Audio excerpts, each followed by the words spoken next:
ராவணா வலையொலி சார்பில் சில முக்கிய நிகழ்வுகளை முன்னெடுக்க இருக்கிறோம். அதற்காக உங்களுடைய பங்களிப்பை அளிக்க வேண்டும் என நீங்கள் நினைத்தீர்கள் என்றால் கீழே இருக்கக்கூடிய வங்கி எண்ணிற்கோ அல்லது யூபிஐ ஐடிக்கோ உங்களுடைய பங்களிப்பை தாராளமாக செலுத்தலாம். நன்றி. ராவணா பார்வையாளர்கள், தமிழ் உறவுகள் மற்றும் ராவணா நல விரும்பிகளுக்கு வணக்கம். மிக நீண்ட காலமாக எல்லாரும் எதிர்பார்த்துக்கிட்டு இருந்த திருசக்தி சுந்தராமன் ஐயா அவர்கள் மீண்டும் நம்ம ராவணாவோடு இணைந்து ஒரு புதிய நிகழ்ச்சி பஞ்சாயத்தை கூட்டுறோமோங்க, அதான் தலைப்பு. இப்போ பஞ்சாயத்தை கூட்டுறோம், மக்கள் சார்பாக பேச வேண்டிய பல விஷயங்கள் எங்கள் பஞ்சாயத்தை கூட்டுறோம். இதுதான் ஆலமரம், இங்கே தான் சொம்பு திண்ணை எல்லாம் இருக்குது, உட்காந்துடுறோம். பஞ்சாயத்தை கூட்டுறது நாம், நாட்டாம அவர் தீர்ப்பு சொல்ல வேண்டியதில் மக்கள் பொறுப்பு இருக்குது. நீங்களும் சேர்த்து சொல்லுங்கள். முதல் நிகழ்ச்சி தொடங்கிடுறோம். ஐயா வணக்கம். ஐயா வணக்கங்க. முதல்ல ராவணா நேயர்களுக்கு வெகு நாட்களுக்கு பிறகு சந்திக்கிறோம். உண்மையை சொல்லணுன்னா, ஏதோ பூந்த வீட்டுக்கு போன பெண் பிறந்த வீட்டுக்கு வரும்பொழுது எப்படி ஒரு ஒரு ஒரு உணர்வு பூர்வமான ஒரு மகிழ்ச்சி ஏற்படுமோ அல்லது நெகிழ்ச்சி ஏற்படுமோ, அப்படிப்பட்ட ஒரு மகிழ்ச்சியும் நெகிழ்ச்சியும் ஒரு சேர எனக்கு என்னுள் நிகழ்ந்து கொண்டிருக்கிறது அப்படின்றத நேயர்களுக்கு பதிவு பண்ணி நம்ம அவர்களுக்கு பொங்கலுக்கு அப்புறம் வந்தாலும் இந்த வருமாண்டு மக்களுக்கு நன்மையான ஒரு எல்லா வளமும் சிறக்க வேண்டும். வளம் சிறக்க வேண்டும். அதாவது வளம் சிறக்கணும்னா என்ன? பழையன கழிதல் புதியன புகுதல், அதுதானே பாரதியார் சொன்னது. புரிஞ்சவங்களுக்கு புரிஞ்சா அவங்க வச்சு ஆரம்பிச்சிருவாங்க. திரும்ப சொல்லுங்க. பழையன கழிதல் புதியன புகுதல். ஆமா, சரி, இது அதுதானே மக்களுக்கு நல்லது. ஐயா நான் சொல்லலைங்க, மகாகவி பாரதி சொன்னது, பெரியவங்க எல்லாம் சொல்லியிருக்காங்க, பழமொழியில சொல்லியிருக்காங்க, இதெல்லாம் ஔவையார் சொல்லியிருக்காங்க, பாரதியார் சொல்லியிருக்காங்க, தமிழர்கள் சொல்லியிருக்காங்க. சரிதான் சரிதான். நீங்க ஏதாவது ஒரு பஞ்சாயத்து முக்கியம் என்னன்னா, இப்ப இல்லைங்க, எனக்கு அதோட வந்த உடனே எனக்கு பயங்கர ஒரு டென்ஷன் ஆயிடுச்சு. என்ன டென்ஷன் உங்களுக்கு? இல்ல, எனக்கு உண்மையிலே நீங்க ஒண்ணும் இல்ல, முதல்ல சந்தோஷம் மகிழ்ச்சியா இல்ல வந்தேன். ஆனா திடீர்னு எனக்கு கொஞ்சம் டென்ஷன் ஆயிடுச்சு. என்னன்னு கேட்டீங்கன்னா, நீங்க ஆனா நாட்டாமைன்னு என்ன சொன்னீங்க. சரிங்க. நீங்க முதல்வரா? ஏங்க? இல்லைங்க, ராவணாவுக்கு முதல்வர் நீங்க. இல்ல, நான் அவ்வளவு மோசமான ஆள் இல்லைங்க, அப்படி சொல்ல முடியாது. நீங்க அண்ணன் சீமான் ஸ்டைல்ல நீங்க பதில் சொல்றீங்க. அண்ணன் சீமான் கிட்ட போய் கேட்டாங்க, கொளத்தூர்ல இந்த தடவை நீங்க முதல்வர் ஐயா ஸ்டாலின் அவர்களை எதிர்த்து நிற்க போறீங்களா, ஒண்டிக்கு ஒண்டி அப்படிங்கிற மாதிரி டப்புன்னு அவர் சொன்ன பதில் எனக்கு அப்படியே புல்லரிச்சு போச்சு. என்ன அவ்வளவு கேவலமானவன் நினைச்சீங்களா? இருக்குது, ஷார்ட்ஸ்ல போய் பாருங்க. சரி, இப்ப என்னையா இல்லைங்க, அப்படி சொல்லல. முதலமைச்சர் நீங்க என்ன முதல்வரா? நீங்க அவ்வளவு மோசமான ஆளா? இல்லைங்க, நான் அந்த அர்த்தத்துல சொல்லலைங்க. நம்ம தமிழ்நாடு மாநிலம் எல்லாம் பேசல. இப்ப ராவணாவுக்கு நீங்க முதல்வர் தானே. ஓ, சரி சரி சரி. முதலாளிங்கிறது என்னங்க? முதல் தொழிலாளி தான் முதலாளி. ஆமா ஆமா. அப்படி இருக்கும்போது நீங்க ராவணால முதல்வர் தானே. அப்ப எனக்கு ஒரு பயம் வந்துருச்சு. முதல்வர்னே ஒரு பயம் வருது எனக்கு. சரி. இப்ப சமீபத்தில் நம்ம தமிழ்நாட்டு முதல்வர் ஸ்டாலின் ஐயா அவர் அருங்காட்சியகத்துல எழும்பூர்ல ஏதோ ஒரு மாணவர்கள் விழா, அந்த மாதிரி ஏதோ மாணவ மாணவிகள்லாம் இளைஞர் ஏதோ விழா நடத்தினார். அந்த விழாக்கு மாணவிகள்லாம் வந்தாங்க பாருங்க. அவங்க கலர் கலரா ட்ரெஸ் போட்டு வருவாங்க, கருப்பு துப்பட்டா போட்டு வந்தாங்க. கருப்பு துப்பட்டா போட்டா உள்ள அனுமதி கிடையாது. யாருக்கு? மாணவிகளுக்கு. இல்ல இல்ல, யாரோட நிகழ்ச்சி இல்லைங்களா? ஐயா ஸ்டாலின் அவர்களுடைய நிகழ்வு. இது என்ன? சரி, சொல்லுங்க, மேற்கொண்டு சொல்லுங்க.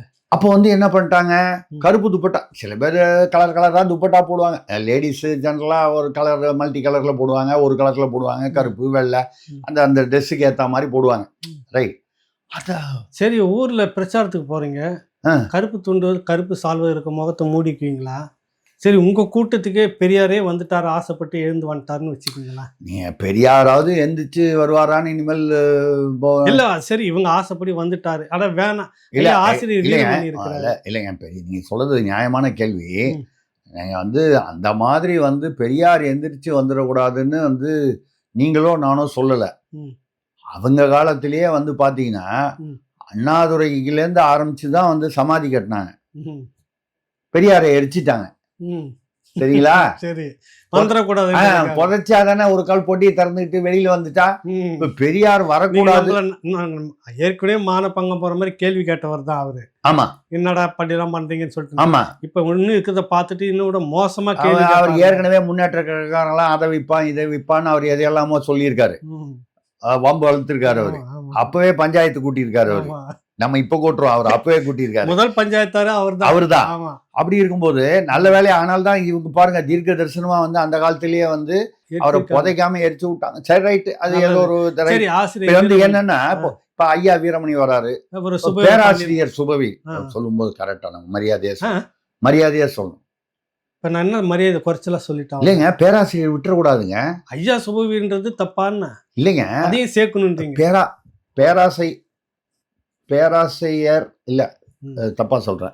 பேராசிரியர் கரெக்டா சொல்லிட்டேன். சரி சரி, அத பேராசிரியர்னு வாயில வந்துருச்சு. ஓ சரி சரி சரி.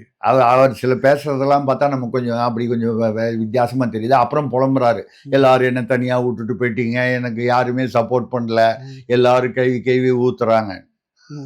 நம்ம தோழர்கள்லாம் நிறைய வேலையில இருப்பீங்க, ஆமா, நாங்க வெட்டியா உட்காந்துட்டு இருக்கிறோம் அப்படின்னு. அதாவது நமக்கு புரிஞ்சு போச்சு.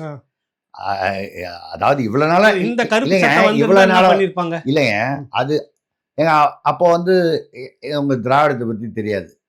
டக்குன்னு வந்து தமிழ்நாட்டு காந்தி, பேராசிரியர் பேரை மாத்தி ஆசிரியர் பேரை மாத்தி தமிழ்நாட்டு காந்தி, சட்டையை கழட்டி இந்த கருப்பு துப்பட்டாவை வந்து வெளியில டெபாசிட் பண்ணிட்டு உள்ள வரணும் போது சட்டையும் கட்டணுமா இல்லையா? அப்ப கழட்டி வந்தா டக்குன்னு வந்து பாருங்க, காந்தியா மாறிடுவாங்க. இப்படி ஒண்ணு இருந்துச்சு. எனக்கு ஏன் உங்களை பார்த்த உடனே டென்ஷன் ஆச்சுன்னா, இவர் ராவணாவுக்கு முதல்வராச்சு, அந்த முதல்வர் விழால வரா மாதிரி வந்தா நான் வேற இன்னைக்கு ஞாபகம் இல்லாம கருப்பு பேண்ட் போட்டு வந்துட்டேனே, துப்பட்டா இருந்தா கழட்டி டெபாசிட் பண்ணிட்டு உள்ள விழாவுக்கு போலாம். இப்ப நீங்க முதல்வர்னு சொல்லி கருப்பு கூடாதுன்னு சொன்னீங்கன்னா நான் பேண்டை என்ன பண்றது? இது எங்க டெபாசிட்? அரசு ஊழியர்களை என் நிலைமை என்ன ஆகும்? அரசு ஊழியர்களை படுத்துற மாதிரி நான் அந்த அவ்வளவு மோசமான முதல்வர் இல்லை. நானு எனக்கு நிறைய இறக்க குணம்லாம் இருக்குது. அப்படி நீங்க கருப்பு பேண்டோட உங்களுக்கு இறக்க குணம்லாம் இருக்கா? நிறைய இருக்குது. அப்ப நீங்க சத்தியமா வாழ்க்கையில முதல்வரே தமிழ்நாட்டுல ஆக முடியாது. சரிங்க, ரைட்டு, ஓகே, அது ஓகே. அரசு ஊழியர்களை கதற விட்டுட்டு இருக்கிறேன். நான் வந்து ஒரு இறக்க குணம் என்னன்னாக்கா, சரி துணியில என்ன இதை போய் இதுக்கு வர்றதே இந்த ஒரு பேண்ட் தான், இதையும் உருவிட்டேன்ச்சா நான் என்ன பண்றது? அதான் சொல்றேன், எனக்கும் வந்து அது ரொம்ப கஷ்டமா இருக்கும். நீங்க வேற கார்ல சக்கரம் கட்டின்னு 4 இடத்துக்கு சுத்திட்டு வரீங்கப்பா. எனக்கு வேற இப்ப எனக்கு உங்களை பார்த்து மட்டும் இல்ல, நான் அந்த பக்கம் கேமராவே பார்த்துட்டு இருக்கேன். அவரு கேமராமேன் தம்பி வந்து எங்கயாவது டக்குன்னு டவுன் பண்ணிட போறாரு. ஏற்கனவே பண்ணிட்டாரு. அதான் சொல்றேன், ஏதாவது ஒரு சிக்கல் வந்துடும் போதே மானபங்கப்பட்டுருவோமா. இப்ப கீழே ஓட்டுநர் இருக்கிறாரு, நீங்க மேல இருந்து வீரப்பா எழுந்து பேண்ட் கட்டின்னு இருப்பாரு, அப்படி சட்டையோட போய் உட்காந்தீங்கன்னு வச்சுக்கோ, அவரு அரண்டு போவாரு. ஆமா, அப்புறம் சேனலுக்கு ஒரு இடம் போனீங்கன்னு வச்சுக்கோங்க, என்ன ஆச்சு இன்னைக்கு இவருக்கு அப்படின்னு சொல்லிட்டுன்னு எதுக்கு தியாகி பட்டம் பேண்ட்டையும் அது பேண்டை இல்லையா வேற மாதிரி வந்துருங்க. திருசக்தியார் பேண்டோட உள்ள போனாரு, திருப்பி வெளியில வரும்போது பேண்ட் இல்ல அப்படின்னு வேற மாதிரி போட்டுருவாங்க. நம்மள வந்து வேற கேட்டகரியில, திராவிட கேட்டகரியில சேர்த்துருவாங்க. நம்மள திராவிட வகையில சேர்த்துருவாங்க. அப்படின்னா புரியுது உங்களுக்கு? அந்த மாதிரி அப்படிலாம் சொல்லக்கூடாது ஐயா. அது வந்து அறிவி ஜீவி, அப்படியே திங்க் டேங்க்னு சொல்லக்கூடிய தான் திராவிடத்தை. நம்ம தப்பாலாம் பேசுனீங்க அந்த மாதிரி சொல்லக்கூடாது. இல்லைங்க எனக்கு இப்ப நாங்க வந்து நீங்க சொல்றத வந்து என்னால ஒத்துக்க முடியாது. நான் உங்ககிட்ட இருந்து முரண்படுறேன். நீங்க திராவிடம் சொன்ன உடனே நீங்க வந்து ஏதோ திங்க் டேங்க்னு என்னமோ இங்கிலீஷ்ல எல்லாம் சொல்றீங்க.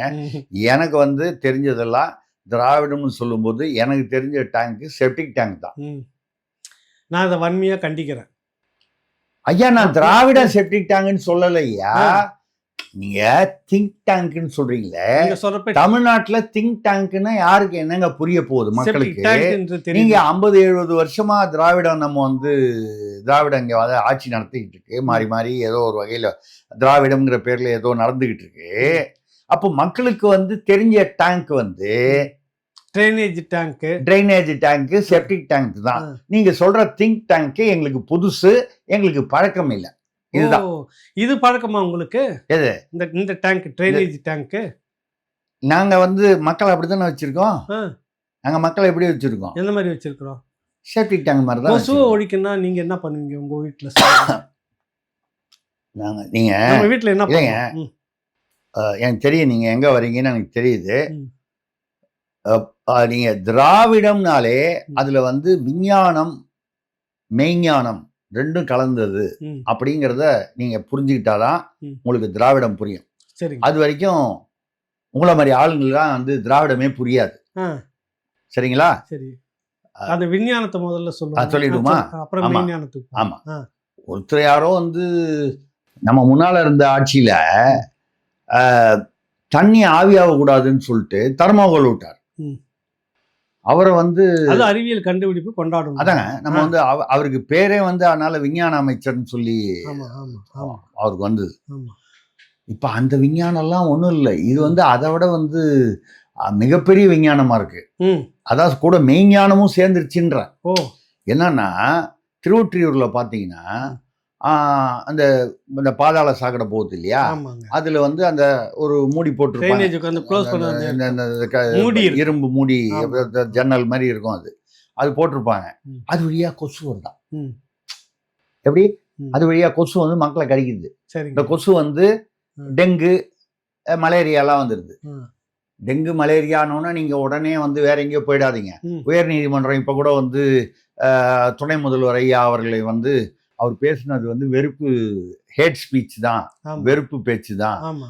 எதையுமே ஒழிப்புன்னு சொன்னா அது வந்து தப்பான ஒரு விஷயம். ம். சனாதன ஒழிப்புன்னு பேசினாரு. டெங்கு மலேரியா போன்று ஒழிக்க வேண்டியதுன்னு சொன்னாரு. ம். அது தப்புன்னு தீர்ப்பு கண்டிக்க கொடுத்தாங்களே, கூடியது தப்புன்னு கண்டிக்க சொல்லிட்டாங்க. கூடியதுன்னு சொன்னாங்க. நம்ம அதை பத்தி பேசலன்னு சொல்றதுக்காக ஓ, நம்ம சரி சரி சரி. நம்ம அதை பத்தி அது பேசுவோம். நீதிமன்றமே கண்டிச்சு தப்புன்னு சொன்ன ஒருத்தருக்கு பிறகு அவருக்கு பதவி கொடுத்து வச்சிருக்கலாம்னு ஒரு கேள்வி ஓடிட்டு இருக்கு. அதையும் சொல்றேன் ஐயா. இல்ல அவருக்கு பதவி கொடுத்திருக்கிறது நீங்க சொல்றீங்க. அந்த பதவியில இருக்கிறதுக்கு அதாவது ம்.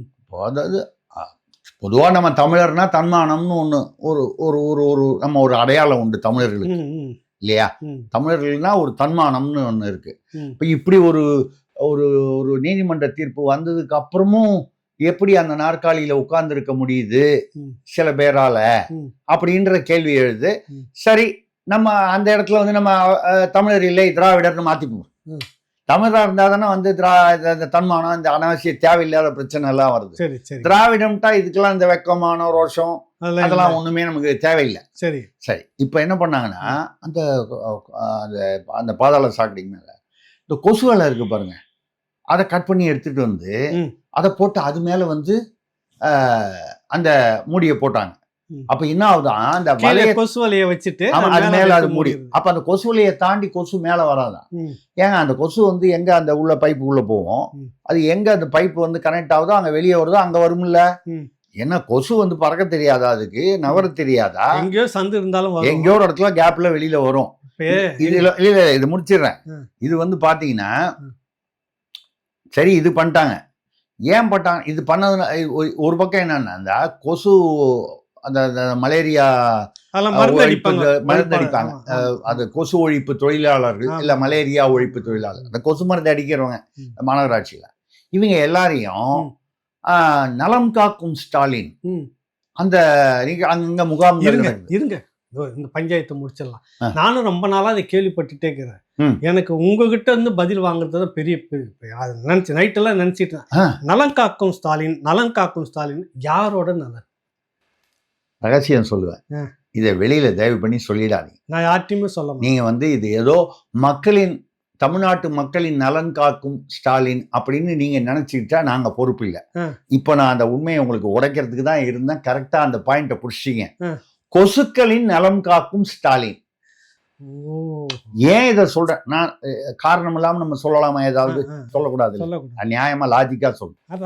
ரொம்ப லாஜிக் தான். நம்ம கரெக்டா தானே சொல்லுவோம், நியாயமா தானே சொல்லுவோம். அது கரெக்ட் தான். ஆமா, அப்போ வந்து அந்த கொசு வலையை வச்சு அது மேல போட்டாங்க பாருங்க. அது சாகாது, அப்படியே அதை வளர்க்குறோம், உள்ளாரே வளர்க்குறோம். ஒண்ணு. ரெண்டாவது இவங்கெல்லாம் இந்த தொழிலாளர்கள் அதுக்கு உண்டான அந்த கொசு மருந்து அடிக்கிறவங்களாம் நலம் காக்கும் ஸ்டாலின் நிகழ்வுக்கு போயிடுறாங்க. இப்போ கொசு மருந்து அடிக்க முடியாது. அதான் வலைய போட்டோம், வலையும் போட்டோம். மருந்து அடிக்கிறவனும் தப்பி தவறி எங்கேயாவது அடிச்சிட போறானேன்னு சொல்லி அவனையும் வேற எங்கேயோ முகாமுக்கு அமுச்சு விட்டோம். வேற எதுக்கோ முகாமுக்கு. அந்த முகாம்ல வந்து பட்டா வாங்குறதுக்கு அந்த முகாம்லயே வந்து லஞ்சம் வாங்குவாங்க. அங்க போய் நீங்க ஆபீஸ்ல போய் வந்து அனாவசியமா பார்த்து பட்டா வாங்குறதுக்கோ இல்ல ஒரு வேலை நடக்கிறதுக்கோ அங்க ஆபீஸ்ல போய் கொடுக்க வேணாம், முகாம் போட்டு அங்கேயே வசூல் பண்ணிப்பாங்க. அதாவது இல்லம் அதாவது தேடி நீங்க நடையா நடந்து அலுவலகம் போய் அங்க குடுக்கறத விட இங்க வாசல்கிட்டே கொடுத்துருங்க, தெருவிலேயே அதாங்க. வைக்கிறோம்.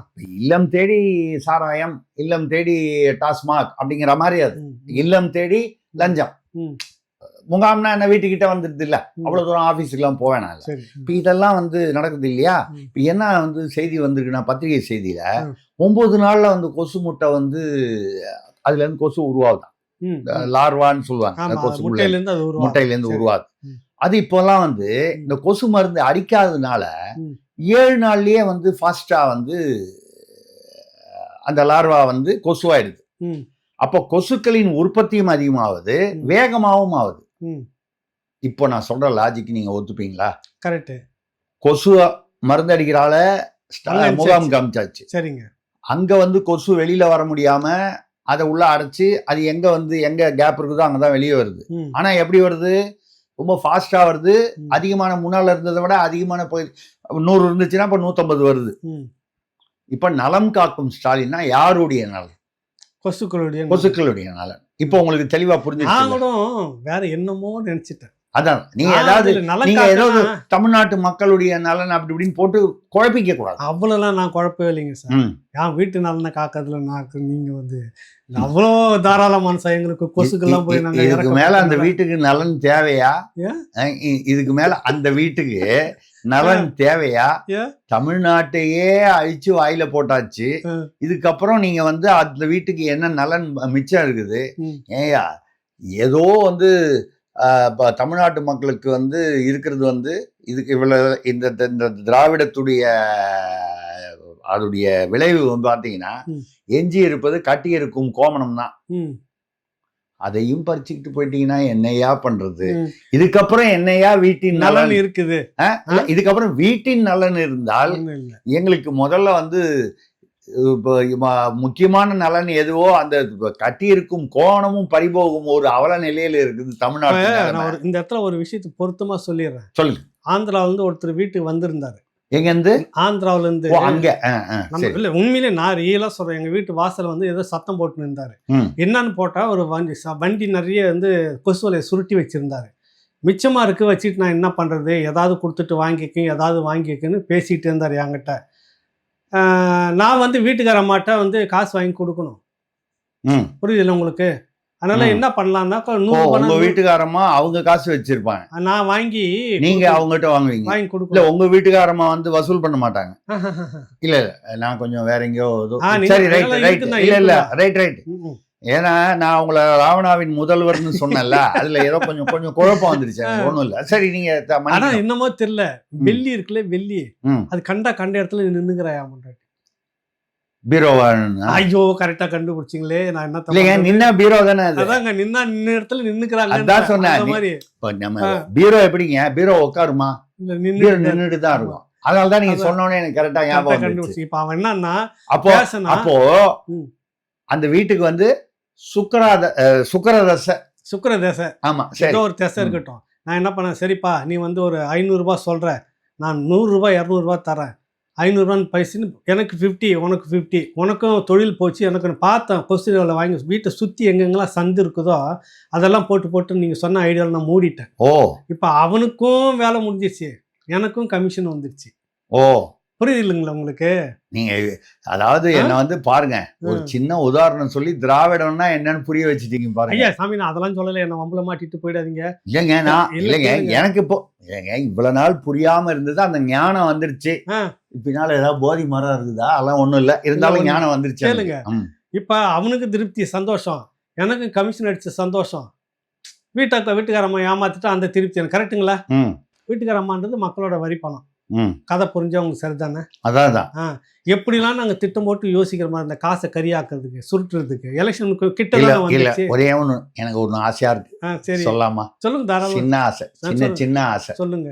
இவ்வளவுலாம் பண்ணீங்க, கிட்டத்தட்ட நீங்க திராவிட மாடலுக்கு வந்திருக்கீங்கன்றது என்னுடைய அபிப்பிராயம். நானு சரிங்க, என்னுடைய கணிப்பு கருத்து. இதுல ஒன்னே ஒண்ணு பண்ணிருக்கேன்.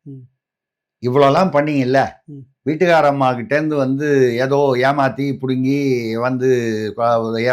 சொன்னீங்க 500 ரூபாய் 250 ரூபா வாங்கிட்டீங்கல்ல, ஒரு 50 ரூபாய அவங்க உங்க வீட்டுக்காரம்மா ரேஷன் கார்டு வச்சிருக்காங்களே, அவங்களுக்கு ரேஷன் கார்டுக்கு 50 ரூபான்னு சொல்லி அவங்களுக்கு இலவசமா கொடுத்துருங்க. திராவிட மாடல் கம்ப்ளீட் ஆகுதா? இங்க வந்து விஞ்ஞானம் வந்துருச்சு இப்ப. இத பண்ணிட்டீங்கன்னா அச்சுதுல ஒரு பர்சன்டேஜ் கொடுத்துறது, 9% நான் வச்சுக்கிறது. ஆமாங்க. அது மட்டும் இல்ல, உங்க காசையே பிடிங்கி அப்படித்தானே நாங்க வந்து வச்சிருக்கிறோம். புதுசா நாங்க வந்து பென்ஷன் திட்டம் கொண்டு வந்தோம். இந்த ஓல்டு பென்ஷன் ஸ்கீம்னு அதை விட்டுட்டு அது கேட்டாங்க, அதுக்கு பேர் இல்ல டாப்ஸ் அப்படின்னு சொல்லி கொண்டு வந்தோம். என்ன திட்டம்? உங்க பாக்கெட்ல இருக்கிற பணத்தை மாசம் மாசம் நான் வாங்கிப்பேன், என் பாக்கெட்ல எங்க வீட்டுல வச்சுப்பேன், எல்லாத்தையும் சேர்த்து வச்சுப்பேன், நான் அனுபவிப்பேன். என்ன பண்ணுவேன்னு எனக்கே தெரியாது, அந்த அளவுக்கு ஏதோ செலவு பண்ணுவேன். நீங்க ஓய்வு பெறும்போது 25 வயசுல ஒரு ஆளு வேலைக்கு சேர்றான், 60 வயசுல அவன் ரிட்டையர் ஆகிறான், 35 வருஷம் ஏதோ ஒரு சுமாரா. அவன் ரிட்டையர் ஆகும்போது ஒரு வருஷ சம்பளத்துல பாதி 50% பணம். சரி, இது யார் பணம்? உங்க பாக்கெட்ல இருந்து நான் வந்து மாசம் மாசம் எடுத்து வச்சு 35 வருஷமா நான் வந்து அனுபவிச்சுட்டு நீங்க போகும்போது போனா போகுதுன்னு வாங்குற சம்பளத்துல பாதி வந்து பென்ஷனா வரும், 3ல ஒரு பங்கு என்ன பென்ஷன் வாங்குற சம்பளம்னா 35 வருஷமா வாங்குற சம்பளம், கடைசியா வாங்குற சம்பளத்துல, அதாவது ஒரு வருஷ சம்பளம். ஆமா, ஒரு வருஷம், அந்த ஒரு வருஷ சம்பளத்துல பாதியை கொடுக்குறீங்க. 35 வருஷத்துல 34 வருஷம் அவங்ககிட்ட வாங்கிட்டு 10% பிடிக்கிறீங்கன்னு வைங்க, அது எவ்வளவு ஆச்சு கணக்கு பண்ணுங்க. அதான் கணக்கு ஒன்று சொன்னாங்க. ஒன்றும் இல்லை, நீ கொடுக்குறது 45 ரூபா பென்ஷன் பேருக்கு வச்சுட்டாலும் எனக்கு உண்மையாக சேர வேண்டிய அந்த காசு நானே வச்சு நான் அதை வட்டியாக போட்டு நான் வச்சுருந்தேன்னா மாதம் எனக்கு 90,000 வருமானம். அதான் அப்போ 45,000 ஆட்டையாக போடுறீங்க அங்கே. ஆமாம், இப்போ அது புரியுதுங்களா? அப்போ எங்கள் ஸ்கீம் எல்லாமே அப்படிதான் இருக்கும்.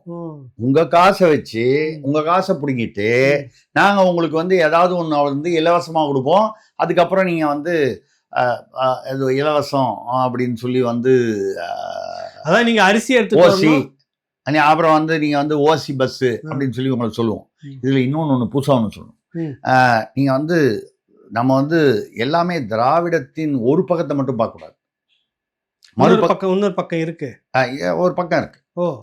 ஒரு ஒரு ஒரு காகிதத்தை எடுத்தீங்கன்னா ஒரு பக்கம் இல்லைன்னா இன்னொரு பக்கம். எத்தனை பக்கம் தான் வச்சிருக்காங்க அவங்க சொல்லிடுங்களா? 21ஆம் பக்கம். அது இல்லை, அது இல்லை, அது ஐயோ சப்ஜெக்ட் அது வேற எங்கேயோ போகுது, வேணாம் அது இல்லை. நம்ம 2 பக்கத்துலயே நிறுத்தி போனோம், 2வது பக்கத்துல எடுத்துப்போம். சரி, அங்க ஒரு அமைச்சர், பால் வடிய முகம் இருக்கு. பால்னா உங்களுக்கு புரியும்? புரியுது. ஆமா, நிறைய வடி. பால் அமைச்சர். ஆமா, அவர் என்ன சொல்றாரு, அவங்க ஒரு இது அறிவிச்சுட்டாங்க, பெண்களுக்கு என்ன இலவசம், நாங்க ஆட்சிக்கு வந்தால் ஆண்களுக்கு இலவசம். எது? பஸ் அறிவிச்சிருக்காங்க. அப்புறம் ஏதோ இலவச வீடு அது இதெல்லாம் அறிவிச்சிருக்காங்க, அதோட இதையும் சேர்த்து அறிவிச்சிருக்காங்க ஆண்களுக்கும். இப்போ ஆண்களுக்கும் இலவசம், பெண்களுக்கும் இலவசம். திருநங்கை திருநம்பி இவங்கெல்லாம் ஆட்டோமேட்டிக்காக அந்த பெண்கள் கணக்கில் வந்துருவாங்க. ஆக மொத்தம் மக்களுக்கு, பொதுமக்களுக்கு இலவசம். அது அவர் சொன்னார் பாருங்க, அந்த பால் அமைச்சர் அவர் வந்து சொன்னார், எனக்கு ரொம்ப பிடிச்சதுங்க. அப்படியே திராவிடத்தை வந்து எப்படி உருக்கி கொண்டாந்து சொல்றாரு பாருங்க, புரிய வைக்கிற மாதிரி. நீங்க இது வரைக்கும் இப்போ திமுக ஆட்சியில வந்து அந்த பிங்க் பஸ் விட்டதுனால கணவனையும் மனைவியும் பிரிச்சு மனைவி இலவச பஸ்ன்னு சொல்லி அதில் ஏற்றிடுறாங்க. கணவன்லாம் வேற வழி இல்லாம அந்த காசு கொடுத்து போற பஸ்ல போறாங்க. நாங்கள் ஆட்சிக்கு வந்தால் என்ன பண்ணுவோம், எல்லாம் ஒரே பஸ்ல போயிடலாம், ஒரே பஸ்ல போலான்னு சொல்லியிருந்தா பரவாயில்ல. அவர் சொன்னாரு பாருங்க, அங்கதான் திராவிடம் நிக்குது. என்ன சொல்றாரு, கணவன் மனைவியுடனோ இல்லை காதலியுடனோ பஸ்ல ஒன்னா போலாம். மனைவியுடனும் சொன்னா ரைட்டு, இவங்க குடும்பத்தை பிரிச்சுட்டாங்க, நாங்க வந்தா குடும்பத்தை ஒண்ணு சேர்த்துருவோம் அப்படி சொன்னா அதுல ஒரு லாஜிக் இருக்கு. ஒரு குடும்பங்கள்லாம் வந்து நல்லபடியா புருஷன் பொண்டாட்டி ஒன்னா போகணும். நிறைய பேர் வந்து இந்த வரைக்கும் தொல்லை இல்லாம பொண்டாட்டி அந்த பஸ்ல போகுது, நான் நிம்மதியா அந்த பக்கம் போறேன்னு நினைக்கிறவங்களாம் இருப்பான். தெரியாது, ஒருத்தனுடைய வீட்டு நிலைமை நமக்கு தெரியாது. இருந்தாலும் இவருக்கு என்ன எங்க போறாரு பாருங்க, மனைவியுடனும் காதலியுடனும். இங்கதான் அவர் வந்து எங்களை வந்து இடிக்குது, இல்ல மேட்ச் ஆகுது. ஒரிஜினல் திராவிடத்தை வந்து இவர் வந்து புரிஞ்சிக்கல. இந்த இவர் இருந்தா வந்து திராவிடம்ன்ற பேர்ல இருந்தா கூட கட்சி ஒரிஜினல் திராவிடம், ஒரிஜினல்னா இப்போ யார் ஆள்றாங்க அவங்களுக்கு தெரியும். இப்படி நீங்க சொன்னீங்கன்னா அவங்க அடுத்தது என்ன சொல்லுவாங்க, பதிலுக்கு. எப்பவுமே இவங்க ஒண்ணு சொன்னா அவங்க பதிலுக்கு பதில், விடா கண்டன் கொடா கண்டன். கணவன் மனைவி, காதலி மட்டும் இல்ல, மனைவி துணைவி இணைவி, அவ்வளவு பேருக்கு வந்து இலவசம். ம். ஆ, வந்துருச்சா? வந்துச்சு. திராவிடம் ஃபுல்லா உள்ள இறங்கிடுச்சா? வந்துச்சு. உங்களுக்கு புரிஞ்சிடுச்சா உங்களுக்கு? ஆமாங்க. நீங்க சிங்கிளா இருக்கிற இப்ப நீங்க வந்து சுந்தராமன் ஐயர் நீங்க வந்து ஒரு சிங்கிள் ஒன்னோட இருக்கிறீங்க. என்ன பண்றது? அப்புறம் மத்தவங்க இன்னும் நெறைய பேர் இணை, துணைலாம் இருக்கிறவங்க அவங்க கவலை யாரு புரியுது? அததான் சொல்றேன். நம்ம வந்து புரிஞ்சுக்கிறாங்கல்ல. அதாவது மக்களுடைய குறைகளை தீர்த்து வைக்கணும் இல்லையா? சரி. அது அந்த அளவுக்கு வந்து போயிட்டாங்க. சரி, சரி. ஸோ அப்போ இதெல்லாம் நடந்துச்சு. இப்போ நம்ம வந்து பார்க்குறோம். ஆனால் எல்லா இடத்துலையும் என்ன அந்த ஒரே இதெல்லாம் வந்து எவ்வளோ மகிழ்ச்சியான விஷயங்கள்லாம் நடந்துகிட்டு இருக்கு. இந்த அரசு ஊழியர்கள்லாம் வந்து ரோட்ல போராடிக்கிட்டு இருக்காங்க. அரசு ஊழியர் மட்டும் இல்ல, எல்லாருமே போராடிட்டு அதாங்க இருக்காங்க. வரிசையா சொல்றேன். ஆ, செவிலியர்கள் போராட்டம், மாற்றுத்திறனாளிகள் போராட்டம், விவசாயிகள் போராட்டம், இவங்க 108 அது ஆம்புலன்ஸ் தொழிலாளர்கள், அதாவது அவங்க வந்து ஓட்டுநர்கள். போராட்டம். அதுல முக்கியமான விஷயம் என்னன்னா, ம். அந்த சங்கமே தொமுசா திமுக சங்கம், ம். போராடுறது. தொழிற்சங்கம் வாய் வயிறு வேற இல்ல. இல்லைங்க. ஆ. அவங்க என்ன சொல்றாங்கன்னா, முதல்வர் இல்லம் நோக்கி பேரணி போறாங்களாம். ஆ. இது புரியவே இல்லை. யாரு போனாலும் ஏன் பொம்பளைங்க எல்லாம் செவிலியர்கள்னு சொல்லி அவங்கள வந்து பஸ்ல ஏத்தி ம். கொண்டு போய் கேளம்பாக்கம், ஊரப்பாக்கம்னு இருட்டுல விடியாலையில 2 மணிக்கு கொண்டு போய் விட்டு வராங்க. ம். ஒரு பூரா கஞ்சாவும் ம். மெட்ஸு போதைப் பொருள்லாம் இருக்குது. ம். விடிகாலையில 2 மணிக்கு அதுவும் எப்படி இறக்கி விடுறாங்க தெரியுமா? ம். ஒரு 10-20 பொண்ணுங்களை பொம்பளைங்களை ஒன்றா இறக்கி விட்டா கூட கொஞ்சம் ஒருத்தருக்கு ஒருத்தர் பாதுகாப்பாக இருப்பாங்க. ம். 2 பேர் இங்க, ம். கொஞ்சம் தள்ளி 1 கிலோமீட்டர் தள்ளி இன்னும் 2 பேரை. ம். அப்போ குற்றம் நடக்கணும்ன்றதுக்காகவே இவங்களே வந்து அவங்கள தண்டிக்கிறாங்களாம் போராடுறவங்கள. இன்னொரு முறை இந்த எண்ணம் வரக்கூடாது. நடப்பீங்க இல்ல? இப்போ நமக்கு என்ன புரியலன்னா, வருவீங்களா சென்னைக்கு? இல்ல, இல்ல. ஆ. இந்த யாரெல்லாம் அந்த ஏரியால வந்து நைட்ல கஞ்சா அடிச்சு சுத்துறான்றவங்கள ம். காட்டி கொடுக்குறாங்களா ம். இல்ல ரைமிங்க? ஒரு நல்ல அரசு இதெல்லாம் செய்யுமா? ஒரு பெண் ஊழியர்களை கொண்டு போய் இப்படி ஊருக்கு வெளியில போட்டு வர்றது. இல்ல நீங்க வந்து காட்டி கொடுக்கறதா நினைச்சீங்கன்னா பொதுமக்கள் என்ன நினைக்கிறாங்கன்னா, இவங்க காட்டி கொடுக்குறாங்களா இல்ல கூட்டி கொடுக்குறாங்களா அப்படித்தானே அர்த்தம். இருக்கும். ஒரு பெண்களுக்கு பாதுகாப்பாக இல்லாத ஒரு இடத்தில் கொண்டு போய் அவங்கள விட்டு வராங்க நடுராத்திரி 2 மணிக்குன்னா, உங்களுடைய எண்ணமும் கருத்தும் என்ன அப்படின்றது இருக்கு. நோக்கம் இருக்கு? ஆமா. இப்படி நாலா பக்கமும் எல்லா பக்கமும் அரசு ஊழியர்கள் போராட்டம், அந்த ஆக்டோ ஜியோ இவங்க போராட்டம் எல்லாம் நடக்குது. பகுதி நேர ஆசிரியர்கள் தொடர்ந்து போராடுகிறார்கள். இன்னும் இந்த தூய்மை பணியாளர்கள் சேத்துல இறங்கி போராடி இறங்கிட்டு இருக்காங்க. ஆமா.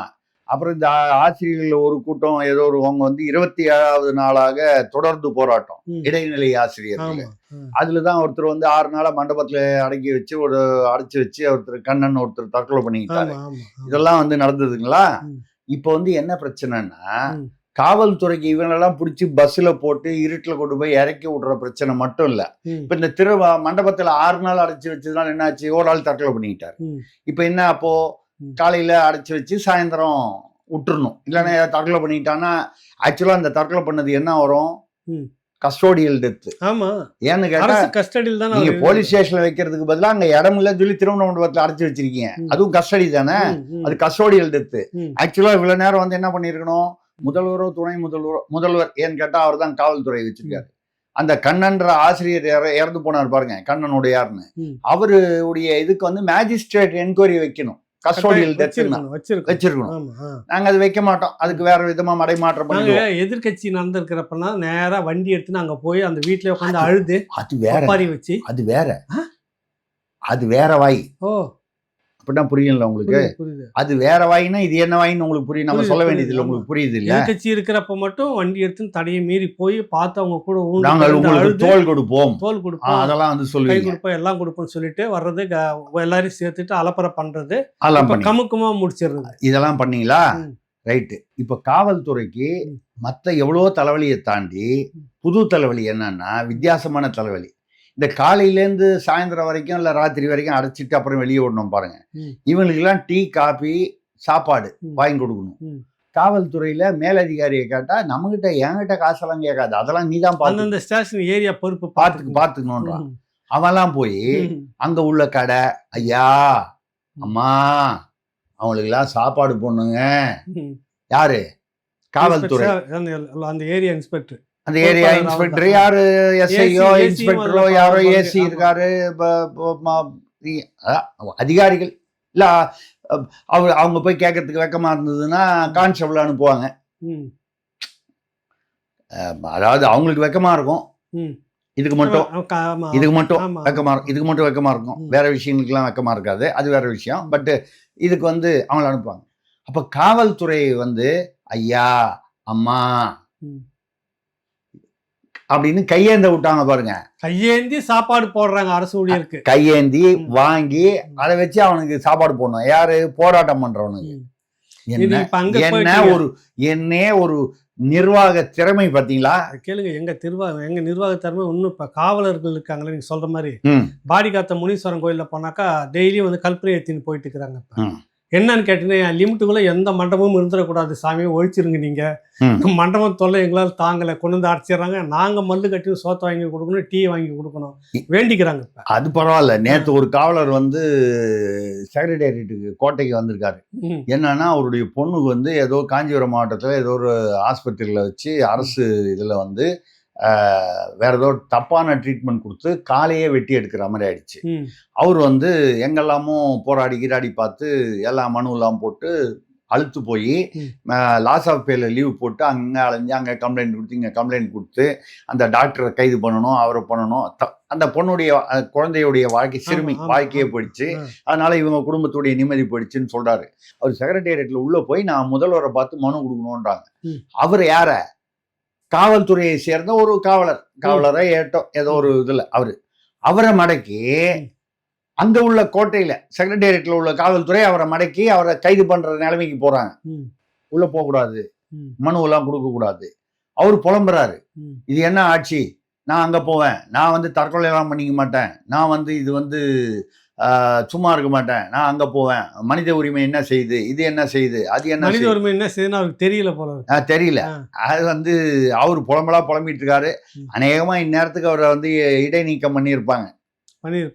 இடைநீக்கமோ முழு நீக்கமோ ஏதோ ஒன்று பண்ணியிருப்பாங்க. இதுதான் வந்து நடந்துகிட்டு இருக்கு. நமக்கு வந்து இல்ல இதெல்லாம் பேசிட்டு இருக்கிற இன்னொரு பெரிய பஞ்சாயத்து ஒன்று ஓடிட்டு இருந்தது, அது யாருமே கவனிக்கல. நான் என்ன உங்களுக்கு நான் ஜாட காமிச்சேன், நீங்க புரிஞ்சுக்கல. இல்ல அந்த மேட்டர் தானே. ஆமா, நம்ம ஆளுநர் அதான் ஆட்டுக்கு தாடி, அதனாலதான் இப்படி காமிச்சேன். ஆட்டுக்கு தாடி இது ஆளுநர், இந்த பக்கம் பார்த்தா சிஎம். ஒரு பெரிய டிராமா மாதிரி ரெண்டு பக்கமும் ஒரு இது நடந்துச்சு. வார் தெரியுங்களா உங்களுக்கு? சாதுரியம் பேசாதேடி, என் சலங்கைக்கு பதில் சொல்லடி.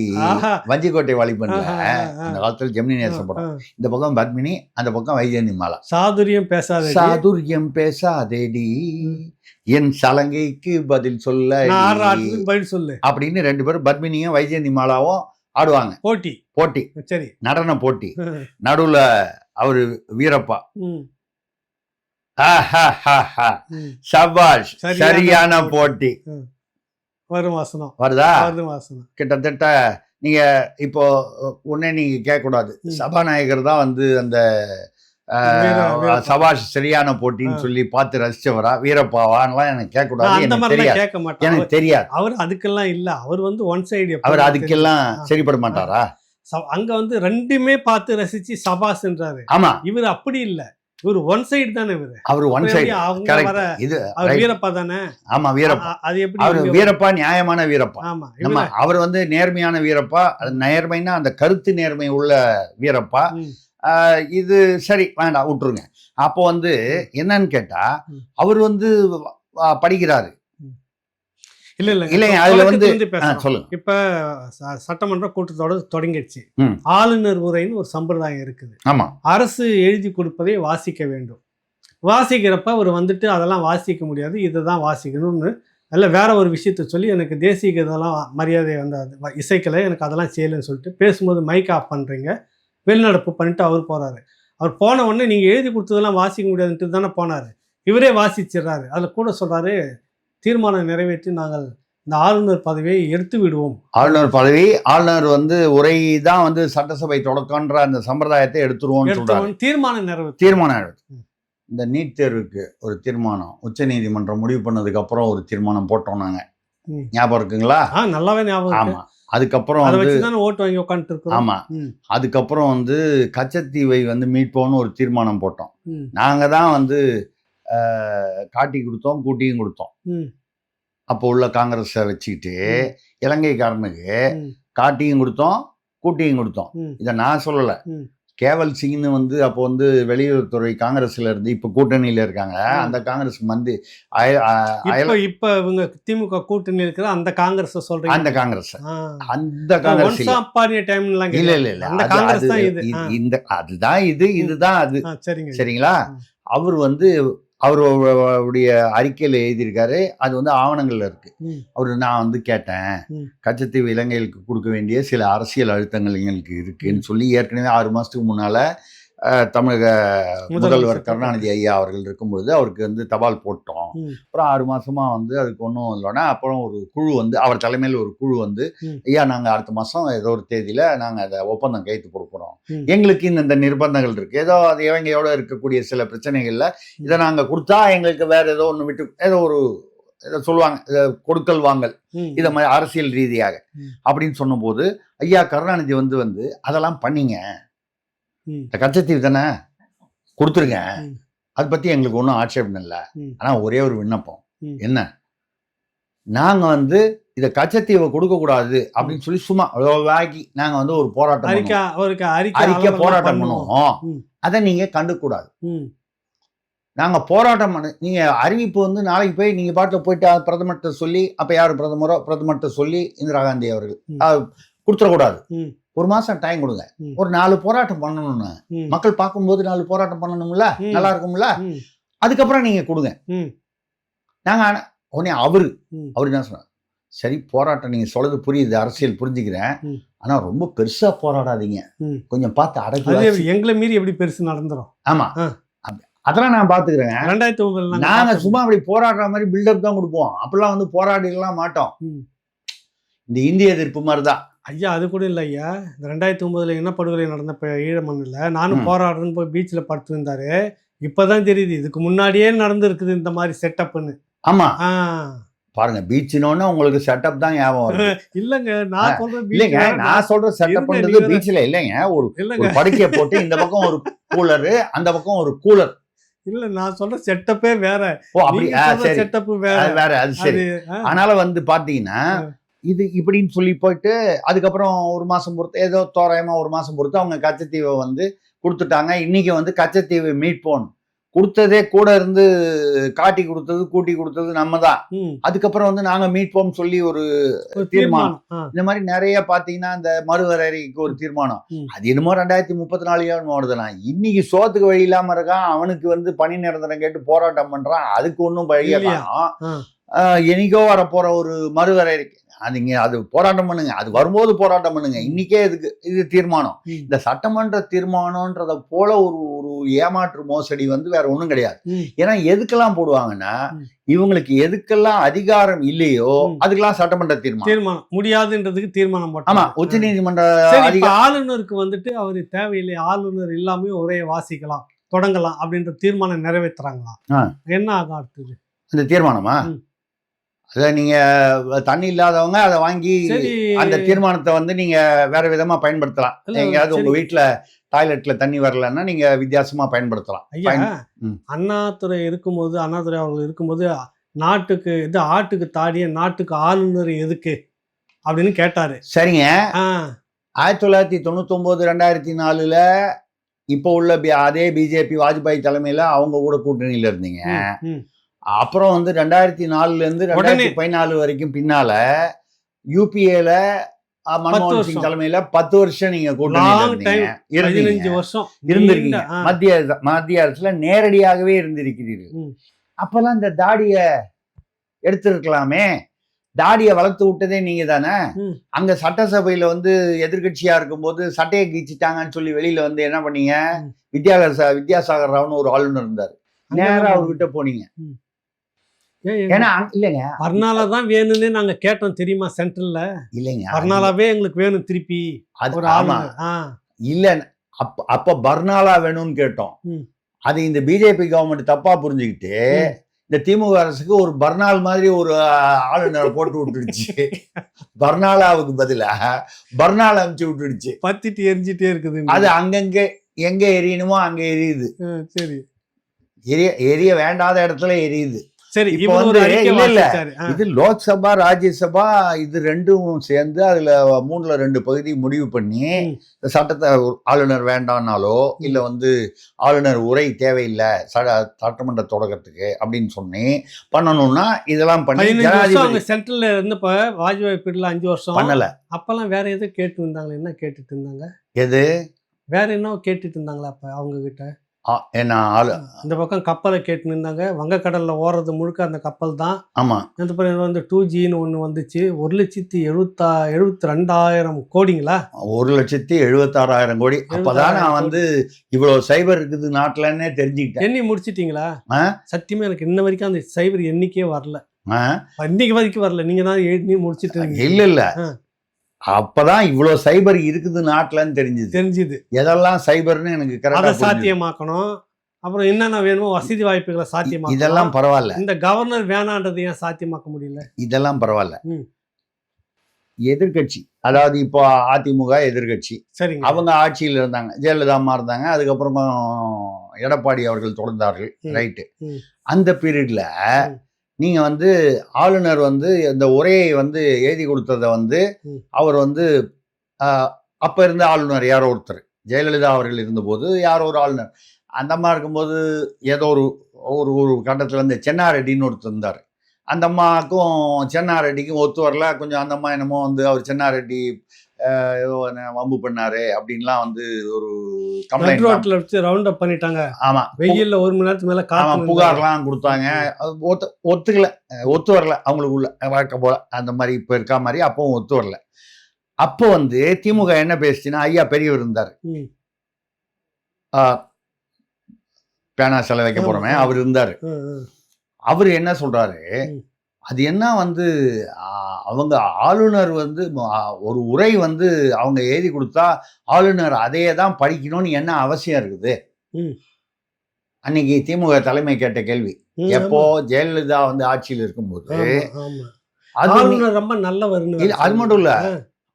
நீங்க வந்து முதலமைச்சரோ இல்ல முதல்வர் சார்பிலேயோ அமைச்சரவை வந்து ஒரு உரை எழுதி கொடுத்தா அது அப்படியே அவர் படிக்கணும்னு என்ன அவசியம்னு கேட்ட அதே திமுக தலைமை தான் இன்னைக்கு உள்ள தலைமை அதை நீங்க படிச்சுதான் ஆகணும்னு சொல்லுது ஆளுநர். எப்படி அது நியாயம்? அப்ப வந்து ஒரே நாடு ஒரே தேர்தல்னு வந்து ஐயா கருணாநிதி வந்து முரசொலியிலே தலையங்கமே எழுதினாரு. இதனால வந்து மக்களுக்கு வந்து அதிகாரிகளுக்கும் மக்களுக்கும் நேரம் மிச்சம், செலவு மிச்சம், இது நாட்டுக்கு ரொம்ப நல்லது. இப்ப திடீர்னு வந்து அதெல்லாம் எதிர்ப்பு. இதே விவசாயிகளுக்கு வந்து நிலம் வந்து எடுத்தாங்க, 8 வழி சாலைக்கு எடுத்த போது விவசாயிகளுக்கு எதிரான ஆட்சி. இப்ப வந்து சிப்காட்ல கும்மிடிப்பூண்டியில வந்து யாரெல்லாம் விவசாயி வந்து என் நிலத்தை புடுங்குனீங்கன்னு கேக்குறானோ ஆனாலாம் பிடிச்சி குண்டாசுல போட்டுறாங்க. ஆமா, போராடுறவங்கள குண்டாச போடுறீங்க. ஆமா எல்லாரையும். அதை விட இன்னொன்னு, கடந்த இதுல கவர்னர் பிரச்சனை வரும்போது இதை பேசணும். ஜெயலலிதா அம்மா அவங்க என்ன பண்ணாங்க, அந்த மேடம் சிஎம் இருக்கும்போது இந்த கேபிள் டிவி எல்லாம் தனியார்கிட்ட இருந்துட்டு இருந்தது. ஆமா, அது பணம் பிச்சுக்கிட்டு கொட்டும். அதெல்லாம் புரியுது உங்களுக்கு? ஒயர் முழுக்க இந்தியா முழுக்க தமிழ்நாடு முழுக்க இருக்கிற ஒயர் இருக்குல்ல, கேபிள் ஒயர், அப்படி கொட்டுது பணம். அது இந்த மாதிரி இருக்கக்கூடாதுன்னு சொல்லிட்டு அரசு மய கேபிள் டிவி தமிழ்நாட்டுல பல பெண்களை சுமங்கலியாக வைத்திருந்த திட்டம் அது. புரியுது புரியுது. அப்ப வந்து அரசுடைமை ஆக்குறாங்க. அப்ப வந்து ஆளுநரை உழுந்து அடிச்சுக்கிட்டு போனாரே இவரு, அரசு ஆக்காதீங்க, பேரனுடைய தொழிலெல்லாம் போயிடும் சொல்லாம சொல்லி. அன்னைக்கு மட்டும் ஆளுநர் வேணுமா அவருக்கு? இல்லைங்க, நான் என்ன கேக்குறேன், நீங்க அந்த சட்டையை கிழிச்சிட்டு போனார்ல, அப்ப நீங்க அந்த ஆளுநர் தானே போனார், அவர் தானே ஒரு நல்ல டெய்லர் போனாரு, அவங்க அப்பாவும் போனாருன்னு சொல்ல. அதான் சொல்றேன், கரெக்ட். நான் வந்து சொல்றது என்னன்னா, ஆளுநர் வந்து எவ்வளவு முக்கியம் தமிழ்நாட்டுக்கு. கிழிஞ்ச சட்டையோட போனா அவர் தைச்சு அமைச்சார்ல, இல்லன்னா எதுக்குங்க அவர்கிட்ட போனோம்? சட்டை கிழிஞ்சா யாருக்கிட்ட போனோம்? யாருக்கிட்ட போனோம்? ஆளுநர்கிட்ட போனாங்க. ஏன்னா அவர் ஏதோ ஒரு டெய்லர் வச்சு காட்டு போகுது. அது வந்து கரெக்டா அப்படி பண்ணிட்டாங்கன்னு விட்னஸோட போறாராம். ஓ அப்படியா? சரி சரி. நான் என்னமோ இங்க வந்து போறேன். இவங்க வந்து வாசிச்சு, இவரு போன உடனே இவங்க வந்து தீர்மானத்தை இவங்க வாசிச்சுட்டாங்க. அந்த கவர்னருடைய உரை முதல்வர், அதாவது முதல்வர் தரப்பிலிருந்து என்ன தயார் பண்ணாங்களோ. ஏங்க அதுல வந்து 12 லட்சம் கோடி வந்து முதலீடு தமிழ்நாட்டுக்கு வந்திருக்குன்னு சொல்றாங்க. அவர் என்ன சொல்றாரு, MOU தான் கைது போட்டிருக்கீங்க, பணம் இன்னும் வரல, எப்படி சொல்றதுன்னு கேட்கிறாரு. ம், இப்ப கூட வந்து தாவோஸ்ன்னு வெளிநாட்டுல வந்து ஒரு முதலீட்டாளர்கள் சர்வதேச இது மாநாடு நடந்திருக்கு. ம், அதுல மகாராஷ்டிரா மாநிலத்துக்கு முதல் நாள்ல அது 10 நாள் என்னமோ நடக்குது. ம், ம், முதல் நாள்லயே வந்து பாத்தீங்கன்னா 14.5 லட்சம் கோடி வரும். ம், ஆனா புரிந்துணர்வு ம். இதுல எவ்வளவு வந்து உண்மையிலேயே வரப்போகுதுன்றது வந்த பிற்பாடு அந்த தான் தெரியும். பிற்பாடு தான் தெரியும். ஆமா, ஆ. இப்ப அவர் ஆளுநர் என்ன சொல்றாரு, ம். 12 லட்சம் கோடி வந்துச்சுன்னு சொல்றீங்களே, வந்துருச்சுன்னு எப்படி சொல்றீங்க? ம், புரிந்துணர்வு தானே, இன்னும் வரலையே, ம். 1.5 லட்சம் கோடி என்னமோ தான் வந்திருக்குது அப்படின்னு சொல்றது மட்டும் இல்லாமல் தமிழ்நாடு அமைதி பூங்காவா இருக்குன்னு சொன்னார். ம்.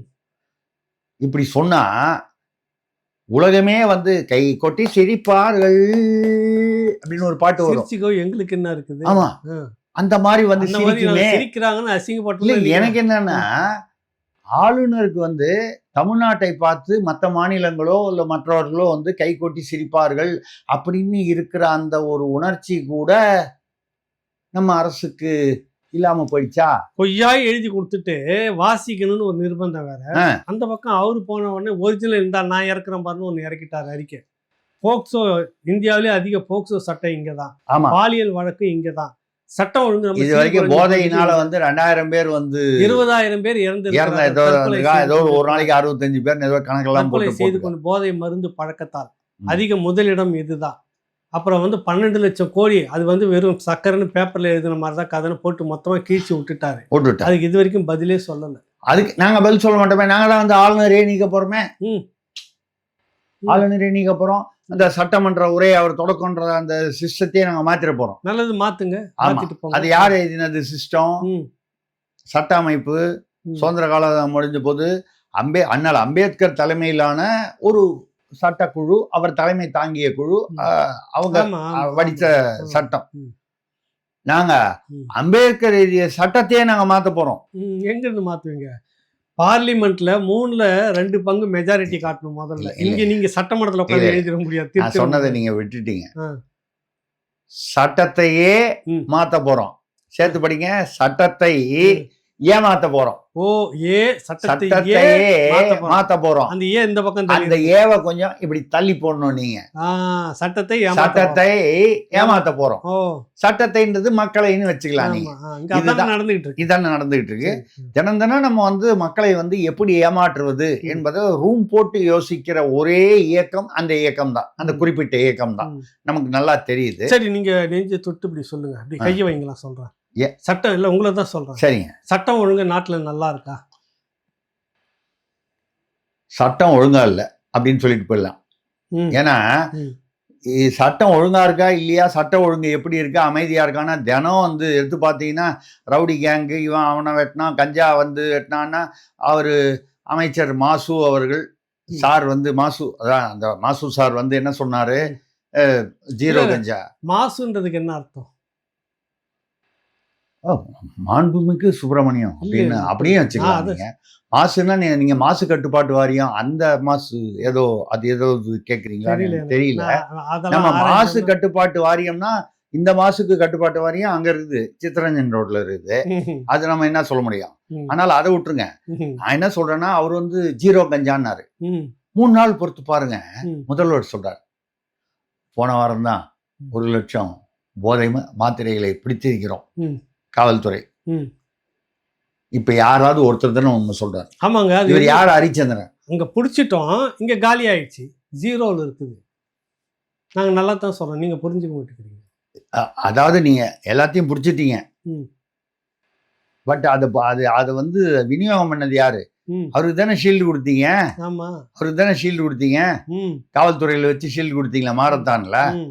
நீங்களே வந்து அதை வந்து பரப்புவீங்க, நீங்களே அதை பிடிப்பீங்க, வழக்கு போடுவீங்க, நீங்களே வெளியே கொண்டு வந்து வச்சுக்குவீங்க. ஆ. இது வந்து எல்லாம் பண்ணிட்டு எல்லாம் போதையெல்லாம் ஒழிஞ்சிருச்சுன்னுவீங்க. ஆனா வந்து ரவுடிங்க அடிச்சிட்டு அவன் நேத்து கூட ஸ்விக்கி ஸ்விக்கியில் ஒருத்தர் வேலை செய்யறதுக்கிறான் பாவம், அவனை அப்பாவி பண்ண நடுவுல ஆமா போதையில பார்த்திபன் ஒரு வந்தவன். பையன். ஆமா, அந்த அவனை பையன். வெட்டுறாங்க. அவனை வெட்டியிருக்காங்க போதையில நடுவு இருந்தவன். ரோட்ல, போதையில இருந்து ஆமா. வெட்டியிருக்காங்க. அதுக்கு முன்னால பாத்தீங்கன்னா அவன் மணவாள் நகர்ல வந்து யாரோ வந்து 2 பேரும் எங்கேயோ தடா போயிட்டு அவன் மணவாள் நகர் நின்று பேசிட்டு இருக்கான். பைக்ல ஒரு 4 பேர் வந்து இடிக்கிற மாதிரி போனா ஏண்டான்னு கேட்டதுக்கு கல்லால அடிச்சு கொண்டு இருக்காங்க. ஆமா, வெறும் கல்லால அடிச்சு. என்னன்னா போதை. போதை, எல்லாமே போதை. இது இன்னைக்கு ஒரு கான்ஸ்டபிள் அடிச்சு தகராறு பண்ணிட்டு ஒருத்தர் உட்காந்து. ஆமா, குடிமகன் கூட சொல்லிடக்கூடாது அவரை. ஆ. குடிப்பிரியர், மது பிரியர், மது அந்த மாதிரி போதை பிரியர். போதை பிரியர், போதை பிரியர். போதை ஆமா, பிரியர். போதை கோவிச்சுக்கோ, பிரியர். திராவிடம். ஆமா. நாங்க வைக்கிற பேர் வேற, நீங்க ஒண்ணு சொல்றீங்க, கோவிச்சுக்கோ. சரி. அப்படி சொன்னோன்னு இந்த போதை பிரியர்னு சொன்னோன்னே எனக்கு உடனே வந்து அப்பா ம். அப்பா ம். அப்படின்னு கூப்பிடணும் போல இருக்கு. யாரை கூப்பிடணும் போல இருக்கு? யாரை கூப்பிடுறது? மேல உள்ளவனை தான் கூப்பிடணும், ம். ஆண்டவனை தான் கூப்பிடணும், அந்த அப்பாவை தான் கூப்பிடணும். ம். நம்ம வந்து நாங்களும் எவ்வளவு போஸ்டர் அடிச்சு ஒட்டி பார்த்துட்டோம். ம். போறவங்க வரவங்களாம் கூப்பிட்டு ப்ளீஸ் வாங்கலாம் அப்பான்னு சொல்லுங்களேன், ப்ளீஸ் வாங்கலாம் அப்பான்னு சொல்லி எவ்வளோ சொல்லி பார்த்துட்டோம். ஒருத்தனும் சொல்ற மாதிரி இல்லை. துப்புரா. உங்களுக்கு நீங்க அந்த காலத்துல பார்த்துருப்பீங்களோ இல்லையா, அந்த அதை சொல்லி நம்ம இந்த இந்த இந்த வார பஞ்சாயத்தை முடிச்சிருவோம். பஞ்சாயத்து அலப்பறையை முடிச்சிடும். அந்த அலப்பறையை முடிச்சிருவோம். மன்மதலீலேன்னு ஒரு படம் வந்துச்சு. ம். கே பாலச்சந்தர் அவர்கள் இயக்குனராக அந்த படம். கமலஹாசன், ஆமா. கலைஞானி. ம். அந்த கமலஹாசன் ம். நீங்க இப்போ வந்து மையத்தை வந்து கரைத்து விட்டு போன அந்த கமலஹாசன் நினைச்சுக்காதீங்க. கலைஞானி, திரையுலக திரையுலக சரி. கமலஹாசன். ம். அவர் அப்ப அந்த பீரியட்ல நல்லா பீக்ல பண்ணிட்டு இருந்தாரு. ம். அவர் வந்து மன்மத லீலைன்றதே வந்து பாத்தீங்கன்னா நிறைய பெண்களோடு தொடர்புல இருப்பார். ம். கே பாலச்சந்தருக்கு அன்னைக்கே இந்த திராவிட சிந்தனை இருக்குதுன்றது எனக்கு இப்பதான் புரியுது. எனக்கு சொந்தக்காரர் அவரு. ம். கே பாலச்சந்தர். ஆமா, எனக்கு சொந்தக்காரரு. சரி, சரி. எனக்கு இப்பதான் புரியுது ம். இந்த திராவிட சிந்தனை எங்க உருவாயிருக்குன்றது இப்பதான் நான் புரிஞ்சுக்கிட்டேன். ம். சரி, அது விடுங்க, அது வேற விஷயம். ம். அது சப்ஜெக்ட் போயிடுச்சு. ஆமா, ரைட்டு. இந்த மன்மத லீலையில இந்த அதுல வந்து பாத்தீங்கன்னா கரெக்டா திராவிட சிந்தனைன்னு ஏன் சொன்னேன்னு உங்களுக்கு புரியும். ம். கல்யாணம் ஆகாத பொண்ணையும் போய் காதலிக்கிற மாதிரி நடிப்பாரு. ம். அந்த பொண்ணை யூஸ் பண்ணிப்பாரு. ம். இந்த பக்கம் ஊராம் பொண்டாட்டி இருக்கும். ம். அதையும் ம். நீங்க உடனே எங்கேயோ போயிடாதீங்க. நான் எங்கேயும் போகல, இங்க தான் ஸ்டுடியோல உட்காந்துக்கிறேன். இல்லைங்க, நீங்க வனவாசம் போயிடாதீங்கன்ற. என்ன இழுத்து உள்ள விடாதீங்கன்ற. இல்ல இல்ல, நான் இங்க தான் உட்காந்துட்டு இல்லைங்க, இதே இடத்துல இருங்க. புரியுது, எங்கேயும் புரியுது. வனவாசத்துக்கு போயிடாதீங்கன்ற. அதெல்லாம் வனவாசம்னா புரியுது இல்ல, வெளியே போயிடாதீங்க அப்படின்றதுக்காக சொல்றேன். கண்ணதாசனுடைய வனவாசம் சொல்றீங்க. அப்படின்னு வச்சுக்கலாம். அங்கெல்லாம் போயிடாதீங்க. இது வந்து என்னன்னால் அதை அவர் நினைச்சு பார்ப்பாரு. ம். அப்ப அவர் கூட ஒரு மேனேஜர் இருப்பாரு, அவருடைய எம்ப்ளாயி. ம். அவன் வந்து உள்ளுக்குள்ள மனசுக்குள்ள வெளியே திட்டிட்டு இருப்பாரு. அது காமாந்திரகா, ஸ்ரீலோலா ம். அப்படின்னு திட்டணும்னு வருது. ஆனா மோலாளி திட்ட முடியாது. ம். அதனால சரிங்கய்யா, சரிங்க, சரிங்கய்யா அப்படியே சொல்லுங்க. அந்த பொண்ணுக்கு அது லெட்டர் இதை அனுப்பணுமா, அனுப்புறேங்க. இந்த பொண்ணுக்கு கூப்பிடணுமா, ஃபோன்ல கூப்பிடுறேங்க அப்படின்னு. ஆனா உள்ளுக்குள்ள ம். அப்படியே மனசாட்சி துடிக்குது அவருக்கு. ம். அந்த மாதிரி வந்து இருக்கும்போது ம். அவர் சொல்லுவாரு, ஒரு நாளைக்கு இல்லைன்னா ஒரு நாளைக்கு இவனுக்கு வந்து எந்த வியாதி வரப்போதோ அப்படிங்கிற மாதிரி அவர் வந்து ஒரு இயல்பா. ஏன்னா அவரும் ஒரு பெண்ணை பெற்ற தகப்பன். ஆமா, அப்ப ஆமா. பார்த்தா வயிறு தெரியுது. ம். அப்ப இவரே வந்து அதை யோசனை பண்ணுவார். அவர் ஒரு நாளைக்கு சொல்லுவாரு, நீ பாரு ஒரு நாளைக்கு என்ன கதி ஆக போறாரு. ஒரு நாளைக்கு ஒரு அவரை மீறி சொல்லிடுவாரு. ம். இவர் நினைச்சு பார்ப்பாரு. ம். யாரு கதாநாயகன், ம். அதாவது அந்த கதாபாத்திரத்தில் கமலஹாசன். ம். தெருவில் ஓடுவார். ம். முதல்ல ஒரு குழந்தை வரும், அப்புறம் அப்பா அப்பான்னு கூப்பிட்டு, அப்புறம் 2 குழந்தை வரும், அப்புறம் 4, அப்புறம் 8, அப்புறம் 16, ம். அப்புறம் 32. ம். இப்படியே பார்த்தா ஒரு தெரு பார்த்தா ஒரு ஃபுல் இது பார்த்தா ஒரு பெரிய கூட்டமான குழந்தைகள் வந்து அப்பா அப்பான்னு கூப்பிட்டு வரும். ம். இல்லைங்க, நான் வேற ஒன்றும் சொல்லலை. ம். எனக்கு இப்போ நீங்க அந்த வேற ஒண்ணும் அப்பான்னு சொல்ல சொன்ன வேணாம். உடனே ஆ, ஆ. எனக்கு என்னமோ அந்த மன்மத லீலை படத்துல வந்து அந்த அப்பா அப்பா அப்பான்னு கூப்பிட்டு வரும்போது ஆனா நீங்க வேற எதுவும் சொல்லல. நான் வேற நீங்க வேற எதுவும் நான் சொல்லல. எதுவும் படத்தை தான் சொல்றீங்க. அந்த படம் நினைவுக்கு வந்தது அப்படின்னு சொன்னேன். ம். இப்போ பல பேர் வந்து அப்பான்னு கூப்பிட்டா உடனே இந்த படத்துல வந்தது இல்ல. ம். அப்போ அந்த அப்பாங்கிற அந்த சிந்தனை வந்து அந்த கான்செப்ட் எங்கிருந்து வந்திருக்கும்னா எனக்கு என்ன மன்மத லீலை படத்துல இருந்து தான் வந்திருக்குமோன்னு என்னோட கருத்து. ம். என்னுடைய கருத்து தவறா கூட இருக்கலாம். சரி, சரி. ஆனா வந்து இப்படி ஒரு கருத்து வந்துச்சு. ம். இருந்தா கூட அந்த அப்பா கான்செப்ட் கிளிக் ஆகல. ஆகல. ஆ. நாங்க அப்பாவுக்கு பண்ணலாம் சொல்லி பார்த்தோம். நாங்க அதெல்லாம் ஒன்றும் யாரும் வந்து அதெல்லாம் ஒன்றும் சட்டையே பண்ணல. ம். ஏங்க நம்ம தமிழர்கள் வந்து அதில் தெளிவாக இருப்பாங்க. நீங்கள் கொண்டு போய் வந்து கோயில் வாசலில் ஒரு சிலையை வச்சிருவீங்க. ம். அது கீழே வந்து கடவுளை நம்புவோன் அயோக்கியன் காட்டுமிராண்டி சரி. ஏதோ ஒன்று அதெல்லாம் எழுதுவீங்க. ம். வருஷம் அந்த கோயில் ஸ்ரீரங்கமா, திருச்செந்தூரா, இல்லை எந்த பழனியா, எந்த ஊரோ, எங்கெல்லாம் வச்சிருக்கீங்களோ, ம். திருவண்ணாமலையா, எங்கே வேணாலும் பாருங்க. வருஷம் கூட்டத்தை பாருங்க, ம். ஏறிக்கிட்டு தான் போகுது. ம். ஒரு ஆள் கூட குறைஞ்ச கம்மியாகல. ம். அப்ப என்ன, நீங்க வாசல்ல வச்ச சிலையை யாராவது வந்து சட்டை பண்ணானா, மதிச்சானா? யாராவதுன்னு வேற ஏன் சொல்றீங்க நீங்க? சித்ரஞ்சன் சாலியே மதிக்குதான்னு பாருங்க. அதான் நாட்டுல மதிச்சானா இல்ல வீட்டுல மதிச்சாங்களா? அதான் சொல்ல வரேன். நாட்டிலயா வீட்லயா? வெள்ளிய கண்ட இடத்துல நின்னுக்கிறாங்கல்ல, அவங்களே மதிக்கிறாங்களான்னு கேட்க. அததான் சொல்றேன். அப்ப அந்த சிலைய வந்து அவன் வந்து என்ன வந்து அது என்னமோ ஏதோ இருக்குது அப்படின்ற மாதிரி அதை வந்து புறந்தள்ளி விட்டு போகிறான். அதை கவனிச்சு அதை வந்து அவங்க அப்படிதான் அப்படின்ற மாதிரி நாளுக்கு நாள் வந்து கூட்டம் வந்து அதிகமாகுது. அது நான் பொதுவாக எல்லா கோயில்லையும் பக்தர்கள் கூட்டம் அதிகமாகுது. அப்போ நீங்க இந்த மாதிரிதான் வந்து நீங்க வந்து அவரை வந்து தமிழ்நாட்டுக்கே அப்பான்னு சொன்னீங்க. ஆமா ஆமா ஆமா. தந்தைனா அப்பா தானே? ஆமா ஆமா. முடிக்கும் போது ஒரு பஞ்சாயத்துல ஆமா ஒற்றுப்புள்ளி வைக்கிற திஷ்டி பொட்டு வைக்கிற மாதிரி ஒண்ணு. சரிங்க. இது இந்த கோயில்லாம் சொல்லிட்டு வந்தீங்கல்ல, ஆமாங்க. அப்படியே எங்க ஊர் கோயிலும் சொன்னீங்கல்ல, திருவண்ணாமலை பளிச்சுன்னு ஒரு ஞாபகம் வந்துச்சு. அந்த திருவண்ணாமலை கோயில் ஆளுக்கு கோயிலுக்காரர் இல்ல, அங்க செல்வாக்கா இருக்கிறவர் யாரு தெரியும் இருக்கிறாரு இல்ல, ஒரு பெரிய 3 நான் அப்புறம் யாவா வா அப்படின்னு கேட்கணும். சொல்லுங்க. அவருடைய துறை சார்ந்து பெரிய கான்ட்ராக்டர் 3 கான்ட்ராக்ட் ஒரு பத்திரிக்கையாளர் பிடிச்சி கொடுக்குறாரு. ரொம்ப இறக்க மனசப்பட்டு கோடிகள்ல தான் கமிஷன். நீ வச்சுக்கோ பாக்கெட் மணி நீயே வச்சுக்கோ. 3 கான்ட்ராக்டுக்கு முடிச்சு கொடுத்துட்டாரு. பத்திரிக்கையாளருக்கு இப்ப பெரிய செல்வாக்கல. நான் கீழே அண்டாவை வச்சுட்டு தண்ணி திறந்துட்டு வந்துட்டேன். முடிச்சுக்கலாமா? தண்ணி வழிஞ்சு வெளியில போயிடும். அதுவா? அது ரைட்டு. அது வந்து நீங்க இந்த அண்டா குண்டாலாம் வந்து இப்படிதான் இருக்கும். தண்ணி வெளியே போய் நீங்க வந்து அந்த அண்டாவில் இருந்து இந்த அண்டாவுக்கு மேல ஒரு மிகப்பெரிய அண்டா காகசும் அபு காகுசும் திறந்து விடு சீசேன்னு 2-3 கதை இருக்குது. இல்ல அந்த திருவண்ணாமலைக்காரர் இருக்கார, அவர் வந்து ஒரு காலேஜ், ஒரு அம்மா ஐயா இருந்தாரு, அவர் காலேஜ் நடத்திருந்தாரு, அழகான காலேஜ் நடத்திருந்தாரு, ஆண்டாரு. அதுக்கப்புறம் அவர் கொஞ்ச நாள் ஆண்டாரு அரசியல்ல. அதுக்கப்புறம் அழகாவும் இந்த படத்துல வருவாரு. அவரு அந்த காலேஜை வித்துட்டாங்க. 450 கோடிக்கு என்னமோ வித்துட்டாங்க. யாருக்கு வித்தாங்கன்னா, இந்த அது என்னமோ சொல்லுவாங்களே, இங்க கிட்னி எல்லாம் போன ஏதோ அது கட் பண்ணி வெளியில அனுப்புறாங்க அப்படின்னு சொல்லி அந்த கிட்னி திருட்டுல ஈடுபடக்கூடிய, ஆமா கிட்னி திருட்டுல, அது திருட்டுன்னு சொல்லக்கூடாது, தப்பா சொல்லிட்டோம். இல்ல அவர்கள் வந்து முறைகேடு, திருட்டு இல்ல முறைகேடு. நம்ம மாசு சொன்னார், அண்ணா சொல்லியிருக்காரு, திருட்டுன்னு சொல்லக்கூடாது முறைகேடுன்னு சொல்லுவோம். அது அந்த திருட்டு இல்ல முறைகேடு பண்ண அந்த சம்பந்தப்பட்ட அந்த கல்லூரி, அது ஆஸ்பத்திரி அவங்க வச்சிருக்காங்க. அவங்க வந்து இங்க வாங்குறாங்க, அவங்க வந்து இதை வாங்குறாங்க 450 கோடி ரூபாய், அது 400 கோடிக்கு. இதுல ஒரு பாதி பணம் கொடுத்துட்டாங்க, அந்நியாருக்கு கொடுத்துட்டாங்க. சரிங்களா? மிச்சம் ஒரு 200 அந்நியாருக்கு கொடுத்துட்டாங்க. ஆமா. அப்போ வந்து இன்னொரு 200 கோடி மிச்சம் இருக்கு, பாக்கி வரல. வரலையே தேர்தல் வேற வருது. இந்த சமயத்துல இருந்தா கொஞ்சம் ஏதாவது பயன்படுமே. நம்ம வந்து ஒரு கூட்டணியில சேரும்போது அவங்க கொடுப்பாங்க, இருந்தா கூட அதை மட்டும் நம்ம நம்பி இருக்க முடியாது. நம்ம கையிலையும் கொஞ்சம் இருக்கணும் இல்லையா, மரியாதை கௌரவமா இருக்கும் இல்லையா. அது மிச்சம் வர வேண்டிய பணம், அதுவும் வித்த பொருள்ல இருந்து வர வேண்டியது தானே அப்படின்னு கேட்டா, அவரு கிட்னிக்காரர் வந்து என்ன பண்ணிட்டாரு, அதெல்லாம் மொத்தமா திருவண்ணாமலையில கொடுத்தாச்சுங்க.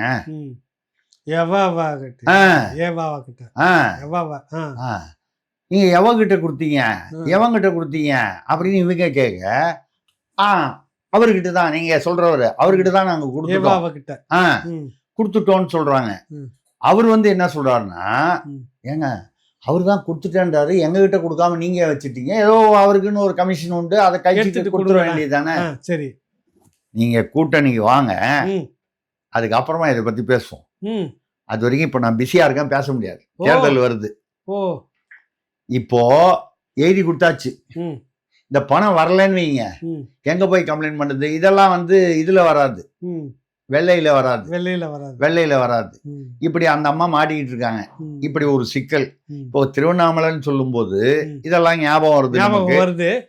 அடுத்த பஞ்சாயத்து அலப்பறையில இதை விட 2-3 பெரிய அலப்பறை இதை விட ஒன்றும் வைக்குது, அனுப்பியிருக்கிறாங்க, பெட்டிஷன் வந்திருக்குது, பிரிச்சு நம்ம பஞ்சாயத்து வச்சிருவோம். நம்ம வந்து மக்கள் வந்து நமக்கு வந்து நிறைய வந்து மெட்டீரியல் கொடுத்துக்கிட்டே இருப்பாங்க, அதை பத்தி நமக்கு வந்து பிரச்சனையே இருக்காது. முதல் நிகழ்ச்சி மிக மகிழ்ச்சியோடு நீங்க சொன்ன மாதிரி புகுந்த வீட்டுக்கு வந்த மாதிரி தாய் வீட்டுக்கு வந்த ஒரு மகிழ்ச்சியுடனும் நெகிழ்ச்சியுடனும் இதை வந்து நம்ம பண்றோம். அதே நிறைவோட உங்களை அடுத்த முறையும் வரவேற்கிறேன். மிக்க நன்றி ஐயா. வணக்கம்.